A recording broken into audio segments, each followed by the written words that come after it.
This to tie the game at 23, and it's blocked! Isaiah Simmons! It's gonna go!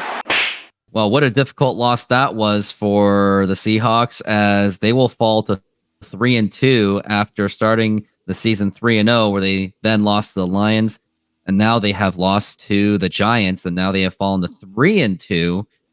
But if there's any consolation out of this disastrous game, amazingly so, the Seahawks are still 3-2. They are still leading the division by a whole game. And let me double check if it is a whole game. Yep, pretty much. I mean, the Cardinals are 2-3, 49ers are 2-3, so Seahawks are still in the division, but it was a very difficult loss to say the least. And before we get into it, here is a word from our sponsor, SeatGeek.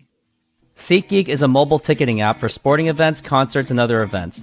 They make the buying experience easier by the app ranking each ticket from 0 to 10 to see if you are getting a good deal, and you can see exactly where you are sitting. I regularly use that app, and I have had nothing but a fantastic experience with SeatGeek. Use my promo code RoofTopSports to get $20 off of your first purchase. Link to the code, app, and website will be in the description, so take advantage, and thank you. Well, here we are, and before we even got to this post-game show, and this is Epic Sea Films, by the way, which we did review this game before even doing it, so I'm up to speed because I was not available to even cover this game or even watch the game with the exception of the final drive. And why was that, Epic Sea Films? Why couldn't I even watch this game at its entirety? What was the reason for that? Don't quit your day job. Hashtag don't quit your day job.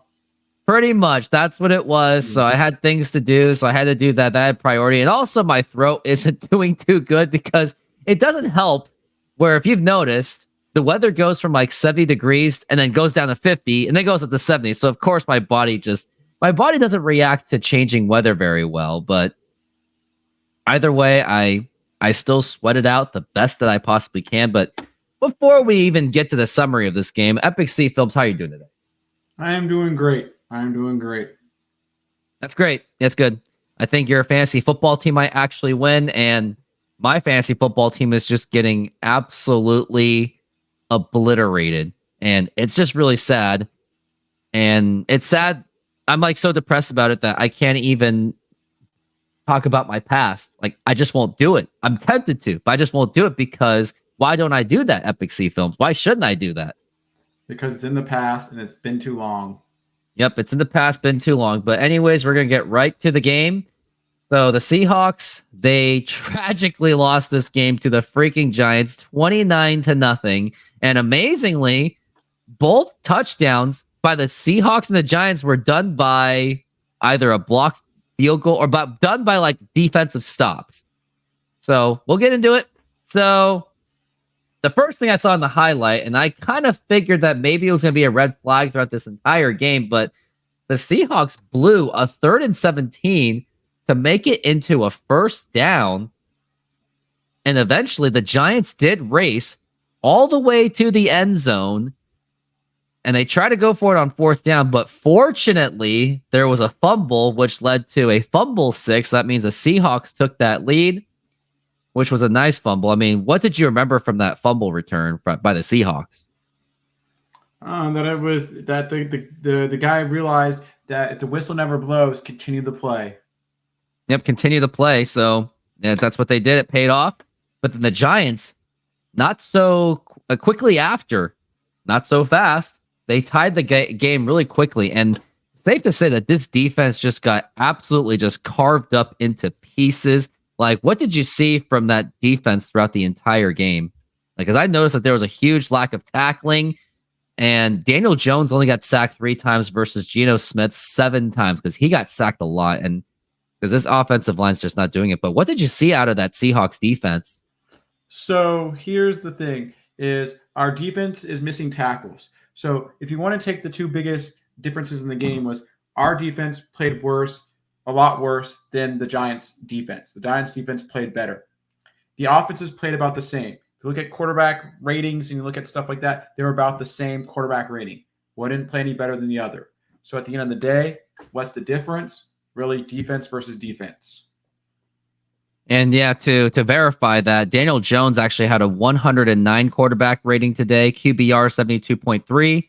QBR for Geno Smith was 54.6 versus and the 98.3 quarterback rating. So their yardage and their completions were in the most case somewhat on par, but the quarterback rating for Smith was a lot, for Jones was a lot better, which was very unusual because going into this game, this was supposed to be, most Seahawks fans thought this was going to be like an easy win because the Giants are bad. They're dysfunctional. But the thing is, you never want to downplay the opponent. And it seems that whenever the Seahawks play the Giants, something weird always happens. Like they've lost to the Giants before. Like this is not the first time it's happened where the Seahawks lost to the Giants at home. Like this happened also in 2020, where they also lost to the Giants back then when Russell Wilson was the quarterback. So that was pretty embarrassing. And then Giants would going further into it, Giants would hit that field goal to make it 10-7. And at some point, Tyler Lockett actually had an opportunity to go for the touchdown. But then unfortunately he tripped and fell. And that was correct. Like he tripped and he slipped or something like that. Yeah, they had their opportunity to score a touchdown. Yeah, at the end of the game. Like, not at the end of the game. We're talking about the first half where Tyler Lockett, he like kind of fell or something like that. I don't remember that. Oh, well, I do. I remember he did. And I remember there were Seahawks fans that were like criticizing, like, why do you fall down, man? I was like, no, but he kind of tripped up. So it's not like, because a lot of times, like, he does like fall down a lot. Like, you notice when Tyler Lockett, after he catches it, if he feels that he has no shot to score all the way for the touchdown, he just slides. Like, do you notice that he slides all the time? Sometimes it is actually very important for what he does. He has longevity because of what he does. And also the other thing that's good about it is that he knows about clock management. Yeah, I mean, I don't blame him for sliding that much at all. And I know a lot of fans some fans started criticizing him, but he does care about his health. And sometimes he doesn't want to end up like DK Metcalf, which did happen in the second half, where DK Metcalf fumbled the football again. And it's crazy to think that these two fumbles could be partially the reason why the Seahawks are not 5-0. Like, honestly, they should be a 5-0 team, if not a 4-1 team, in my opinion. So, do you have any, like, what was your thoughts on DK Metcalf with that fumble? Hey, sometimes things like that happen. And one of the things I like to look at for a player is I like to look at their whole game play for the whole game versus just that one play. Because I think people sometimes fixate too much on one play to determine the whole game versus other things. So for me, the fumble wasn't the biggest deal because we were still fighting the whole game and had a chance to win it. Well, I will have to disagree with you on that because that's like the second time DK Metcalf has had an impactful fumble. And that fumble did lead to the Giants scoring 17-10. And yes, you can talk about other factors and all that, but when you're a player in the National Football League and you're considered one of the best receivers, you got to hold on to that ball. So although you may say that it may have not been a big of a deal, and it may have not been the reason, but it's one of those things where when it's kind of like early into the game, like early in the second half, those are the kind of things that can just come back and just bite you, which it did for the Seahawks. So I do think that unfortunately it was a very negative, impactful moment, and DK's got to find a way to hold on to that football because of that, it did give the Giants an opportunity where they did score 17 to make it 17-10. And I think the drive after that seemed that Geno Smith had a big run that was just unfortunately wasted. So I think they were forced to do that punt. And another thing that really stuck out in that game was his name was Tyrone Tracy, the running back. He's a rookie running back. In 4 games and 12 carries, he's only rushed for 29 yards. But then today, the big difference of that was 129 yards on 18 carries. Yes, he didn't score any touchdowns, but unfortunately, he really did run over the Seahawks defense. And what did you see out of Tyrone Tracy? I didn't see much, and like I wasn't like really that impressed and stuff like that, because here's my whole thing is that our defense is very banged up and our defense, because it's a lot of second string players playing on our defense right now. That's why they were able to do some of the things they could do on offense. So you think it's because so you think it's because the personnel was. You think it's the personnel that the lack of personnel on the defense could be the issue of the defense just being so bad. The last 2 weeks, our defense was our biggest problem in the games, and part of that is it just the players are not ready because they all are like half of them are backups. Is that the problem? Because our defense wasn't the conditioning of our players because they're learning a whole new system that they weren't able to be healthy enough to play. So now that we're at this point in the season, our first 3 games, we had a lot of healthy players and our team was playing at a high level, our defense. Now our defense is banged up. And that's supposed to be bread and butter. That's supposed to be Mike McDonald's like bread and butter. Right now, I think our offense is looking fine. If our defense could just hold together for just a few more plays, we'd be winning games. Well, even then, like, wouldn't necessarily want to like use that as an excuse necessarily, because like when you're in the NFL, like you got to do the job. You got to finish tackles.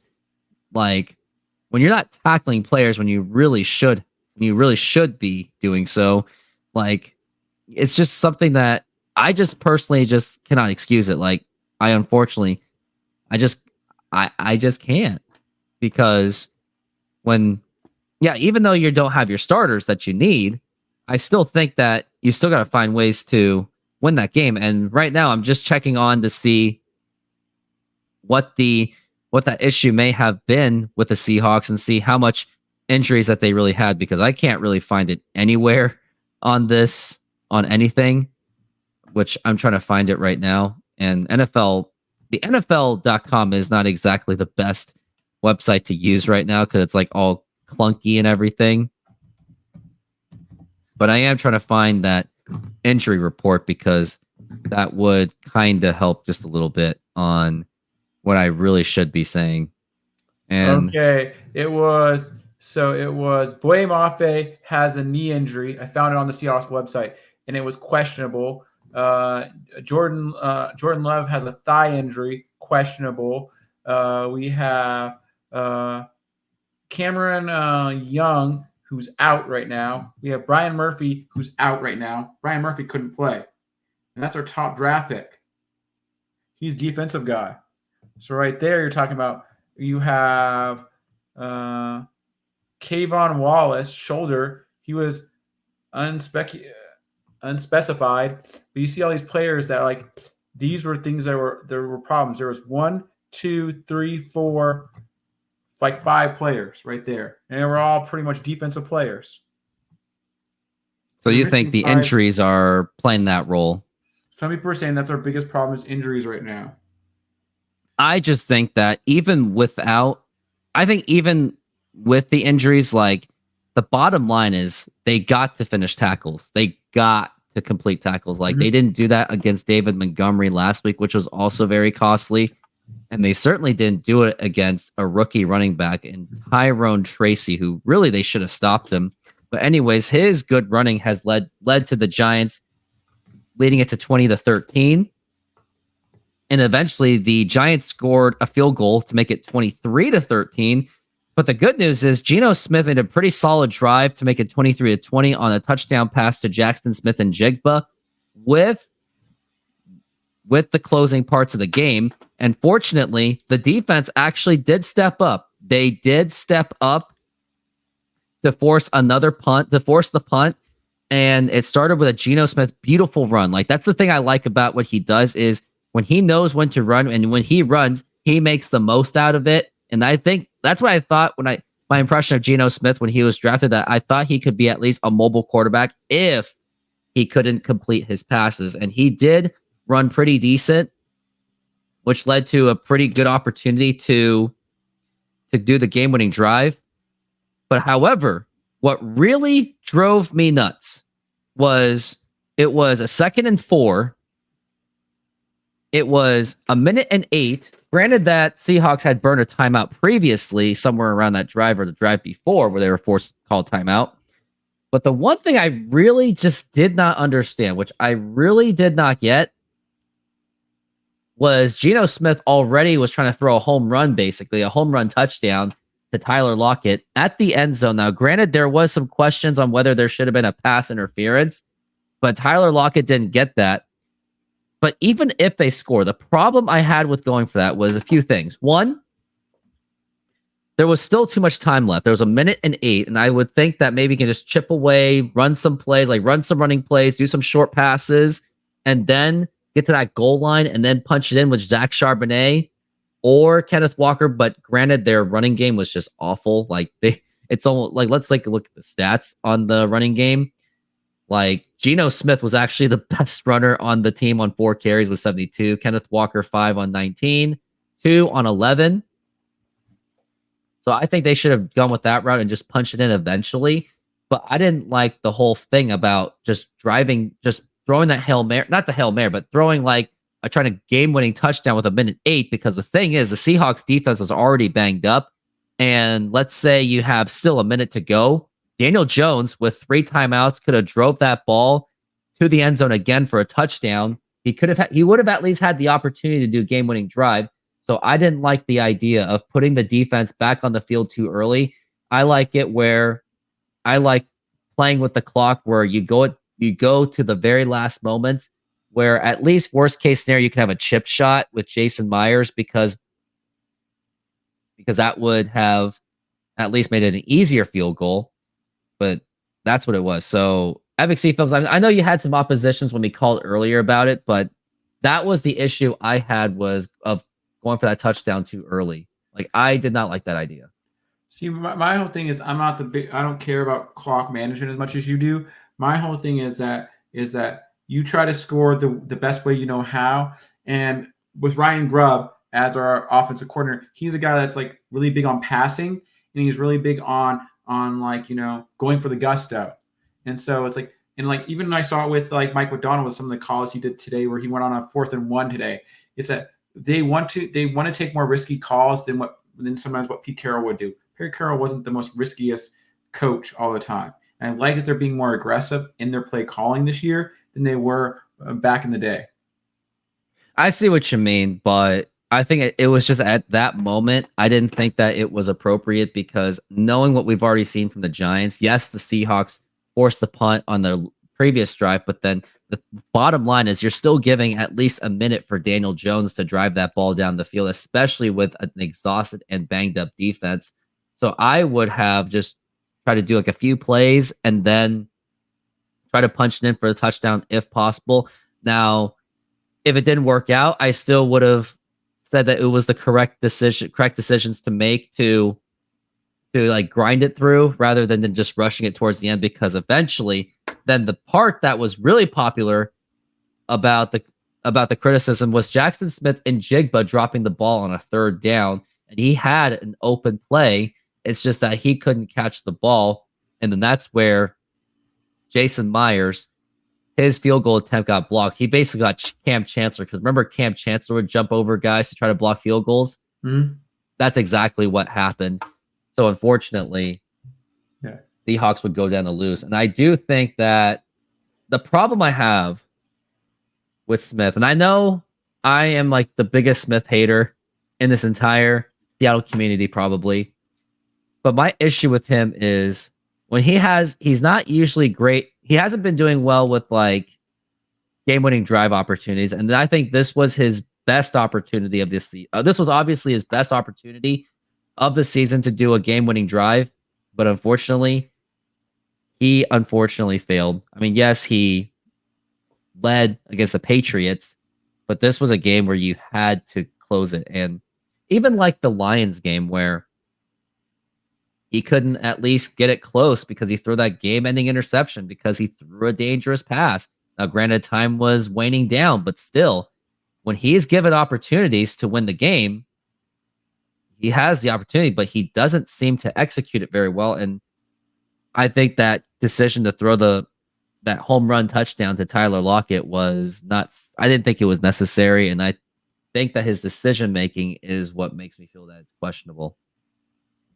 See, I think differently, because I look at it as like there's been a lot of opportunities where he's won games with game-winning drives. Like you talk about the Patriots game. He messed up one game, but he won another game. You're not going to win every single game, and this happens all the time. And if you look at just him as alone on his stats, just pure stats alone, he's one of the best. Like he has one of the best passing percentage completion ratings in the last few years. He has some of like the most passing yards, some of the most like running yards. He's done a lot in the short time that he came back into the starting position and stuff like that. And I feel like he's done well. It's just the pieces around him. Like one of our biggest problems we've had the last few years, and everybody knows it, is our defense. This year we have cleaned up some of our mistakes with like our flags. Our flags have gone down a lot this year, which is a big, huge thing. And so I've never really thought our offense was our biggest problem as our team. I think the last few years has been the defense, and everybody knows like we have been an improving team. Even looking at today, if you look at even the fantasy numbers today, the Giants have the second best defense of the day. Literally.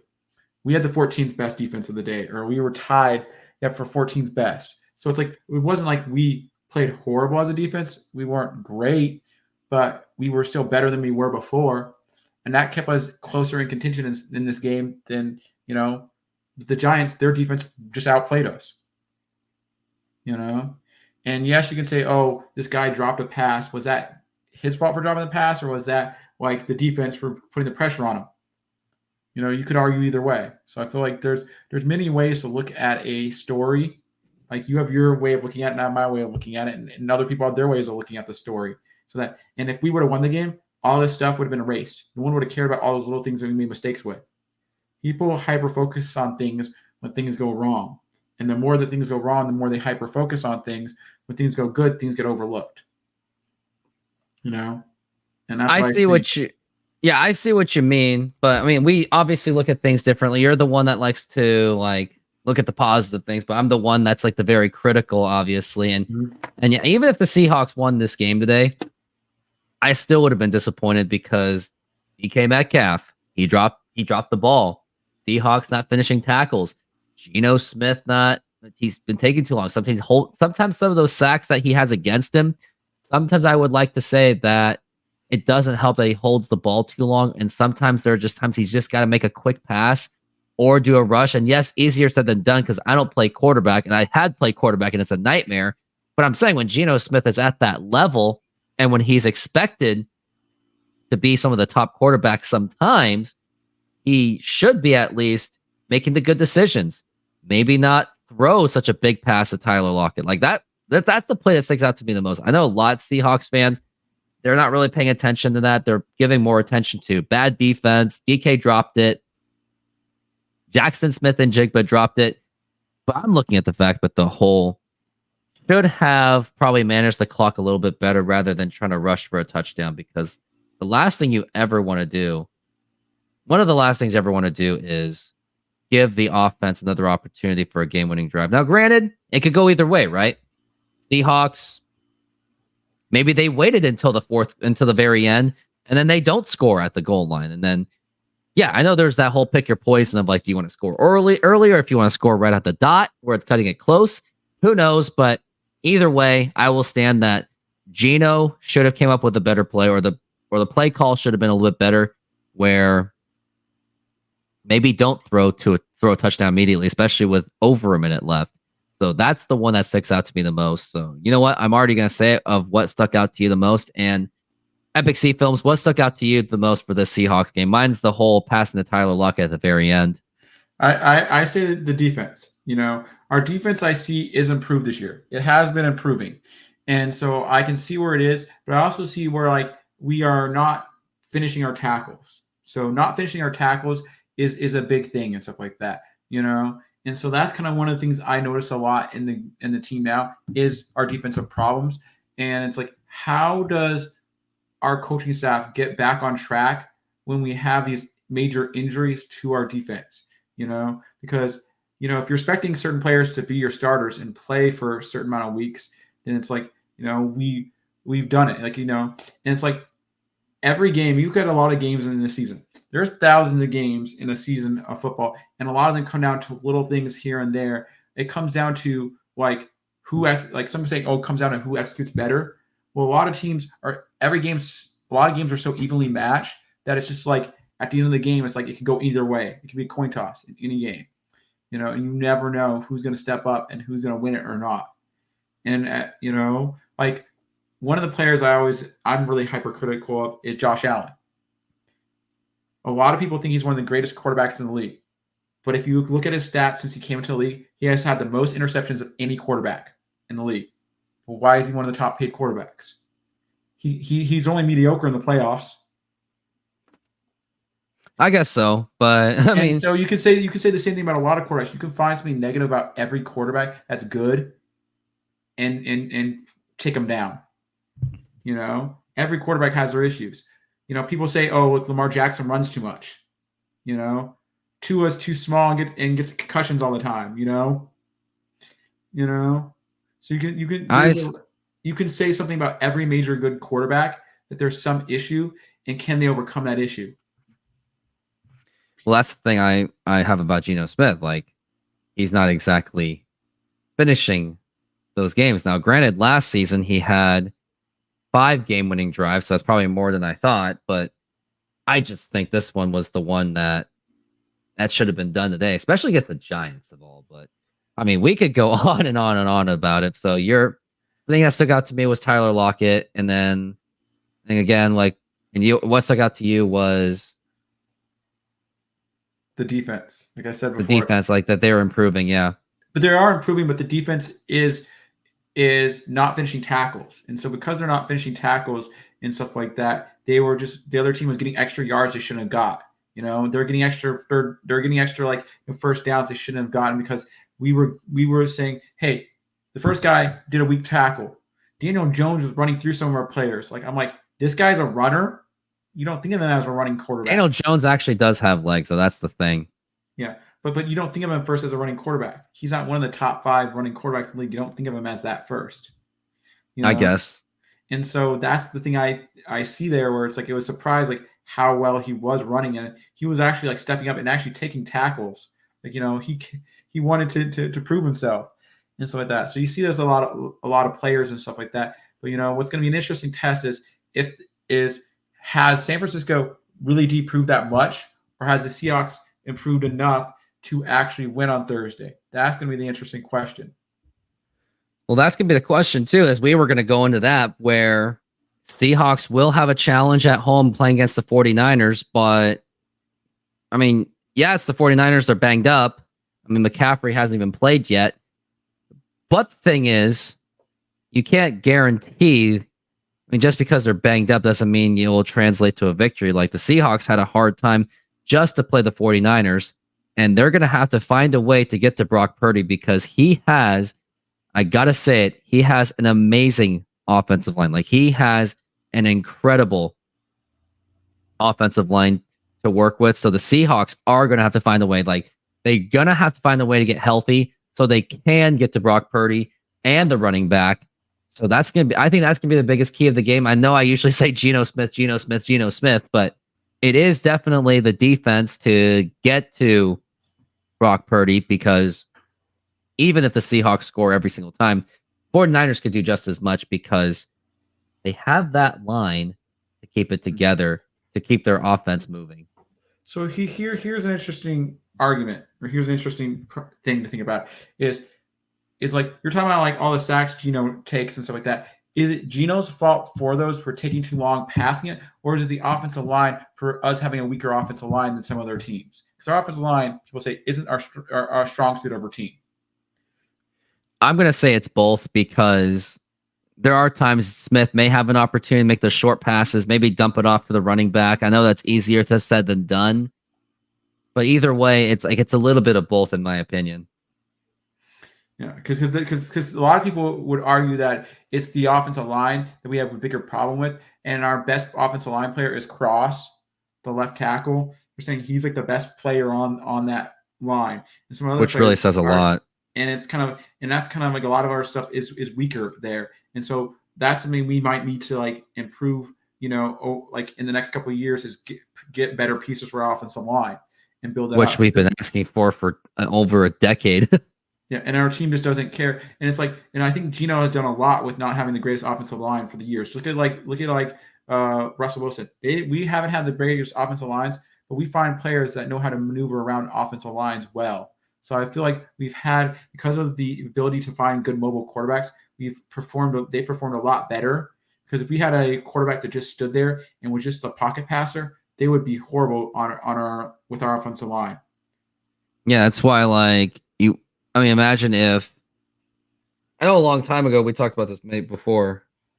Imagine if Matt Flynn got that start over Russell Wilson. He would have been hammered really He would badly. have been not great and stuff like that. You see all this other stuff. Like how well would have Tom Brady would have done with our offensive line? How well would like a guy who doesn't run much? It's like and that's the thing I see. Like even like a Matthew Stafford, would he have done well with our offensive line? I feel like we are lucky to sometimes get the players that we get in the positions that we have sometimes, and it is what it is. But it's like one of our strong suits when Pete Carroll was in his like prime was our actual defense. But it's like it's going to take time for Mike McDonald or a new coaching staff to get used to this because he's learning every day on the job. He's never been a starting coach before. Most of the people that are on our coaching staff have never really worked for a real he's never been a head coach before. Ryan Grubb's coached college before. He's trying to transition his college to the pros. Yeah, I It's understand. a lot of learning curve. So but it's going to be a learning curve. It is going to be a learning curve. But eventually, like as much as I would like to say it's going to be a learning curve, but guys still got to get their jobs done. Like Smith's he should have found a way to complete that game-winning drive. And yeah, Jason Myers should have, or the blockers for Jason Myers should have been blocking. I mean, they should have foreseen that whole field goal block. And some will say that the refs should have called that some kind of, there should have been like a flag maybe on that. But either way, that whole thing was not the reason why the Seahawks lost. I mean, the game had problems throughout the entire thing. Like, had the Seahawks took care of business in the first half, then we'd probably be having a much different video, and our video probably would have been a lot shorter too. Yes. So what's an interesting thing to think about this right now is if you look at all the new coaches, you look at all the new NFL head coaches that are in the league right now, and it's like the only one who actually has the best record right now, the one who has the best record, you can say that I think there's only two with actually winning records, and there's one that actually is above the Seahawks, and that is the Washington Commanders.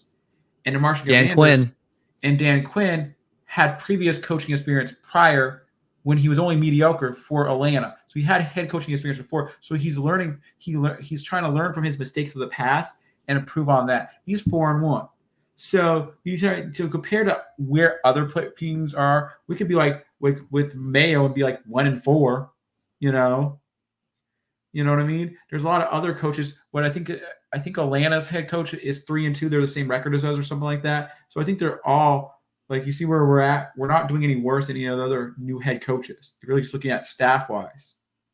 You got a point on there, but they gotta figure out the way to buckle down and find a way to get the 49ers, because with only like a few days until Thursday, like you have to assume that there's no guarantees that Seahawks are going to be healthy by then. And even if they are healthy, don't forget Sunday to Thursday is a pretty small gap. So they're not going to really have much time to prepare. So timing seems pretty critical, but hopefully the Seahawks will figure it out. And like I said, the biggest key is going to get to Brock Purdy and their running back. And you said your biggest key, what was? Our biggest key for Thursday is our defense and how well our defense plays, because our offense has the firepower to score enough points to be competitive in the game. It's if our defense can hold up, because looking at the Lions, when we played the Lions, we scored enough points to beat the Lions. Our problem was that our defense didn't hold up well enough to actually keep them out of the end zone enough to keep them out of scoring enough points so we could actually win the game, So and they got to find a way to complete tackles too. Yeah, completing tackles are their biggest problem. If we can just get them on the first tackle, and stop them on the first tackles, that's going to be such an improvement. Clean tackles are going to be great improvements right there. And I think that's kind of one of our biggest issues, because I think one thing the Seahawks have done really well this year versus previous year is less flags, less penalty flags. That's been such a big improvement. It has been, yeah. But obviously, we agree that defense has got to step up, and for me personally, that Gino's got to just find a way to release the ball quicker or do like more of a short play, because I know he's all about that. He wants to be that pocket passer by the end of his career, but there are times where it's like, if you have an open guy that's in the short, like just hand it off to him or just dump it off to him. Like, don't have to do anything pretty. Just like that whole Tyler Lockett thing. And I know that lives rent free in my head, but that is the play that sticks out. And obviously, I'm going to make a short video to try to get it viral. I don't know. Like, of course, my mindset in YouTube is not to be a viral star. My mindset of YouTube is just to have fun with it and like treat it as if I'm playing a video game.